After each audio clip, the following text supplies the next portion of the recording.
Actually, pag-uusapan naman natin ngayon tungkol sa Meta. Meta! Meta, ito kasi napansin ko lang, sabi ko nga, kaya ako napabili ng Insta360 or 360 camera. Kasi nga, most, napapanood ko ngayon, kaya ka 360 na. So, I found it very nice. Syempre, one camera setup lang. Pero, magkakuha na lahat. So, parang inisip ko lang dati, kasi since gumagamit tayo pagkakwari, minsan nagtutu setup tayo, front facing, tsaka yung nasa may helmet na to. So, pagka ganon, parang malaki din naman kinukonsumo sa memory, diba? Kasi dalawang file pa yung kailangan ko, and dito isang file lang, pero malaki nga din. Para di ko alam kung parehas ng file size, diba? Di ko alam, di ako sure kung parehas ng file size, pero kung i-estimate lang siguro, baka parehas lang, baka lang estimation lang naman. And editing,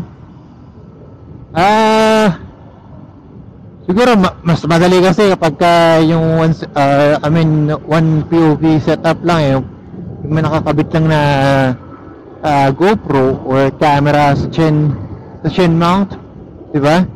Mas madali kasi ganun pagka isang camera lang gamit mo na yun yung GoPro lang, so parang cut and go lang, cut save, parang ganun lang, alam mo na. Pero pag nag-dual setup ka pa, like merong isang camera pa sa may harapan, camera pa sa may chin mo, so dalawa rin yung nakate. I don't know sa iba, but siguro yung sa mga naka PC, yung mga nag-edit sa PC, medyo madali para sa kanila yan, kasi iba yung features ng PC sa CP, diba? Cellphone lang yung nagamit ko pang edit talaga since then. Cellphone lang. I don't know, try naman tayo mag laptop. Nakahiram tayo ng laptop dun sa utol natin, at medyo mabagal siya kasi hindi kaya ng laptop. Pero siguro baka hindi na din ako sanay. Tsaka isa pang pinaka lang talaga, ito yung number one na reason bakit talaga ako nag-edit sa CP lang, sa cellphone, dahil anytime, anywhere, pwede ako makapag-edit ng aking mga videos or vlogs. Pagka may pinuntahan tayo, something boring na place,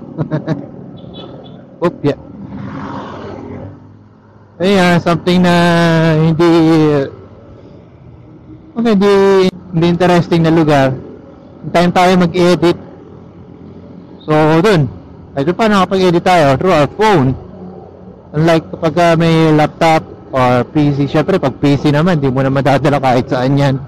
Kung yung laptop, pwede mong dalhin kahit saan, but hassle, bigat niyan. Kumpara mo naman sa cellphone lang na, alam mo yun, parang hawak mo lang ganyan, packetable. Wow, packetable. Ayun, mabubulsa. Pero yung laptop, kailangan mo pa ng bag, diba? And ayun lang. And ito na rin, tingin ko nga, ito na yung meta ngayon. Meta for motovlogging. Even sa outside the Philippines, Cos Chaos, kung napapanood nyo yan, gumagamit na ng 360 camera. At may ilan pa sila,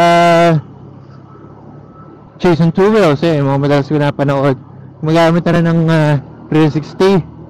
So gumagamit pa rin sila ng mga GoPro, yung mga 5 POV, o sabihin natin na 170 degree na lens, gumagamit pa rin sila. Pero still, iba rin kasi yung nagagawa ng camera, nung 360 camera. Dito nga sa Pilipinas, meron na lang yun nga, mostly, or hindi naman siguro mostly, but some of the vloggers I watch, parang naka single camera setup na ganyan na lang, naka 360 camera na lang. Then, lahat na, yun na, kita na nga lahat. Ulit-ulit ako, di ba? Ulit-ulit. Yung kasi yung beauty ng ng camera 360, kahit naman ako, tulad yan, napabili ako. Bigla ko na lang na-realize na parang kailangan ko na ng 360 camera. Though, I have the old one. Yung gamit natin ngayon ay X2 pa lang. So, medyo luma. Oo. Kung di ako nagkakamali, na-release to ako. Ano pa mga 5 years ago. If I'm not mistaken, pero ito yung date. Yan. Wala naman masamang gumamit ng yung mga single POV na camera. Still good. Even ako, mas talagang in terms na sa editing, talagang yun ang pipiliin ko. But like I said, gusto kong mag-explore ng kakaiba naman, iba namang setup, or ano ba bang kaya kong gawin, di ba? So, yun nga, sabi ko, di naman ako yung maano sa editing eh. I like the content palagi. Content is the master sa content. Parang ganyan. So, kapag matino yung content, maganda yung content, kahit nga lang, mag-cut ka lang dyan, at papanoorin yan, hindi naman kailangan ng mga fancy transitions, mga sound effect ng whoosh.